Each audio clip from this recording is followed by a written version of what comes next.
What do you mean no one cares? It is important. Okay. August 10th, 1940. The fighting between the European nations has mostly been in mainland Europe so far this war. But this week that changes. This week a British colony is invaded.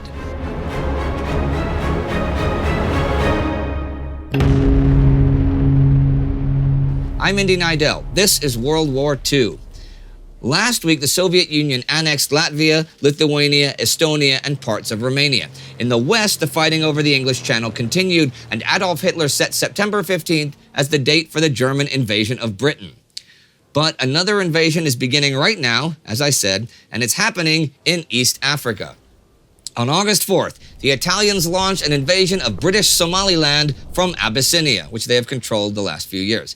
This is to be a quick, spectacular, and strategic victory, and will be useful both militarily and for propaganda purposes. The Italians have 350,000 troops in Abyssinia, 70% of them native. The British in all of East Africa have fewer than 25,000 and just 4 battalions in Somaliland. Italy allots many times that for the invasion force with huge artillery superiority. There are 3 lines of advance, Tuzela in the north, Hargeisa in the center, and Odwena on the right. British Somaliland is the smallest and the most desolate of the British East African possessions, sandy and barren, and with a dangerous coastline. But you know, when the war had broken out, it became a threat to the Italians. I mean, it neighbored French Somaliland and the port and railway at Djibouti, which was the quickest way to Addis Ababa, the Abyssinian capital.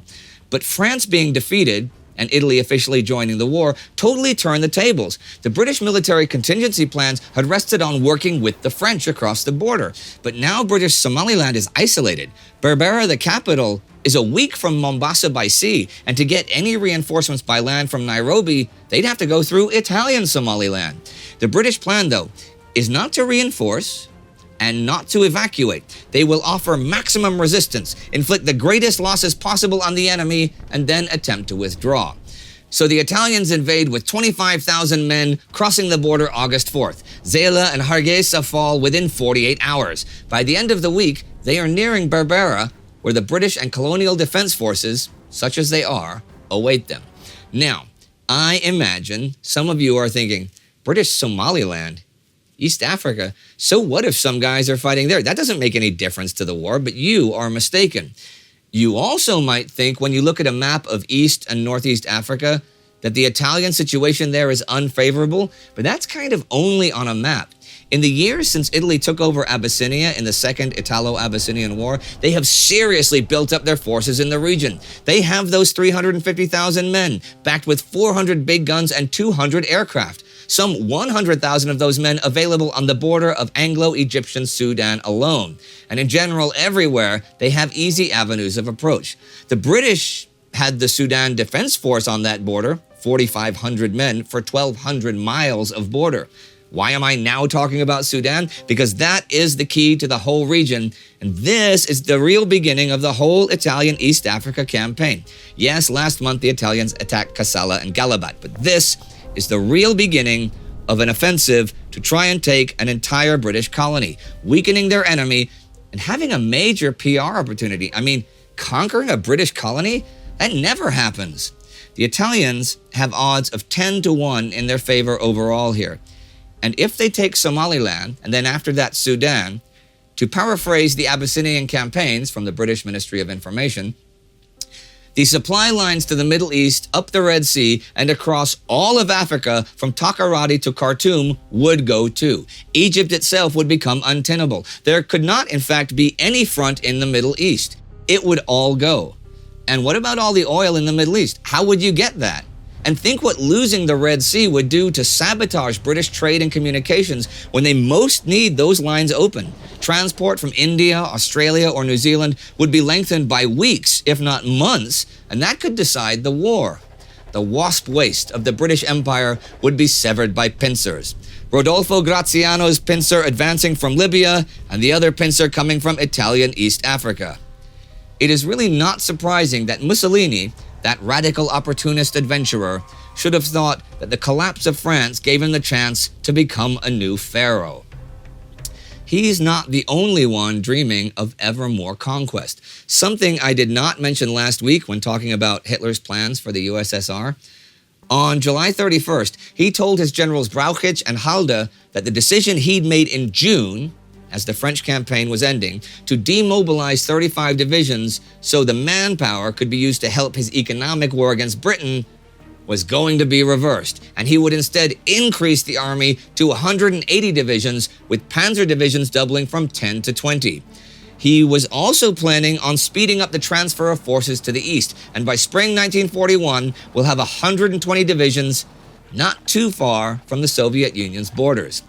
Alfred Jodl, Chief of Operations Staff of German Armed Forces High Command, tells the Chief of Planning of the German Army Staff, Colonel Walter Warlimont, about the plans to attack Russia. Warlimont is against this because it is the same two-front war that Germany lost in 1918. But Jodl tells him it's not up for discussion, it's Hitler's decision. Hitler has long wanted to conquer the USSR, in spite of the obvious dangers of any sort of offensive action. The power centers of the USSR are remote, and the Soviets have those two enormous advantages: endless men and endless space. But just now, Hitler is alarmed. Since last September, the USSR has taken over 286,000 square miles of territory in Poland, the Baltics, and Romania, inhabited by some 20 million people. Although the Soviet claim to this territory had been agreed to by Germany before the war in the Molotov-Ribbentrop Pact, all that acquisition can be sort of seen as threatening. Not that Hitler thinks the Soviets will attack him, he does not.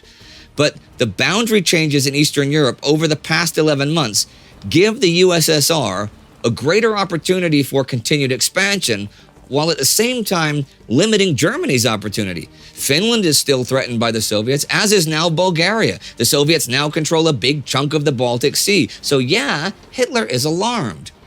It was the evidence these forward moves gave of Russia's determination to pursue its own advantage in the teeth of Germany's proven military power that persuaded Hitler he could not defer a test of strength with her forever, and if so, it must be sooner rather than later. You know what? This reminds me of when I covered the beginning of the Great War and talked about Germany's then Chief of Staff Helmut von Moltke saying, better a winnable war with Russia in 1914 than one they could not win in 1917. Same sort of thinking. Back in May, German intel had reported that the Soviet Red Army could raise 200 divisions, but that it was so disorganized after the military purge of 1938 that it would take years, if not decades, for it to regain its former strength. Hitler is willing to set his 120 Eastern divisions against those 200. The intel that they reported on Soviet arms production, however, was faulty. They reported around 10,000 Soviet tanks to Germany's 3,500. That's around a 3-to-1 advantage, and yeah, Hitler's willing to take those odds. However, the Soviet tank fleet is actually around 24,000. That makes it 7-to-1. Hitler is not aware of this. Well, this week on the 5th, the first operational plans for an invasion of the USSR are given to Halder by one of his officers, General Erich Marx. It's for a two-pronged attack, with the main one through the Baltics and a smaller one towards Kiev.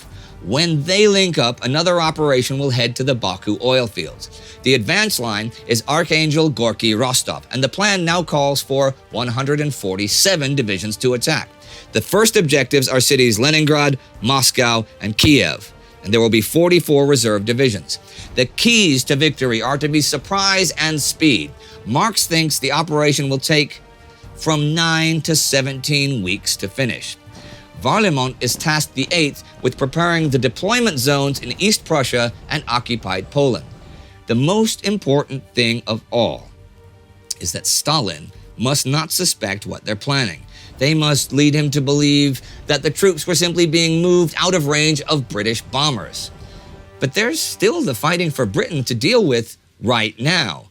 German Grand Admiral Erich Raeder aired his preference last week for postponing Sea Lion, the invasion of Britain, until May 1941. By then, Germany would have the two gigantic new battleships Bismarck and Tirpitz bolstering the navy. There would also be loads of new smaller ships.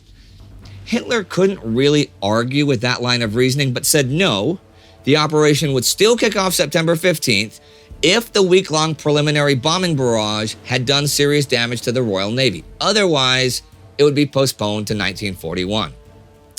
Well, at the end of last week, a big group of Canadian soldiers arrived in Britain, including several Americans who had volunteered. As this week begins, a bunch of Australian soldiers arrive, which would be a different story if the Italians controlled the Red Sea. And soon after that, pilots and aircrew from southern Rhodesia. So by September, there will be a lot more fighting men in Britain. As for the active war, from August 1st through August 10th, there are Luftwaffe attacks on Allied shipping each day. The heaviest fighting is the 8th, when the Germans lose 31 planes and the RAF 20. But overall, it's worse for the Germans, 62 to 27. Operation Adler, Eagle, the next phase of the Battle of Britain, which I detailed last week, is postponed until next week because of inclement weather the 5th. Still, on the 9th, 300 German planes fly over the Channel coast and southeast England, targeting the radar stations at Weymouth and Portland Bill. British fighters sent out to get them shoot down 18. And that is the week, with Hitler planning for an invasion nearly a year away, even as the Italians begin one right now. In a far-off corner of the globe that no one much in Europe has ever really thought about or even really heard of, and yet it is still of major importance, and this illustrates the nature of this conflict. Here in 1940, the world is interconnected, and the events on one continent have major repercussions on other continents and can decide the war. Make no mistake, modern war is global war. To learn more about how the Middle East got to where it was now in 1940, click here for our Between Two Wars episode that covers its post-World War I partitioning. Stephen Sheedy is our TimeGhost Army Member of the Week. The financing we get from Stephen and the Army is what pays for this show, plain and simple. So please support us at timeghost.tv or patreon.com. Click subscribe, ring the bell. See you next time.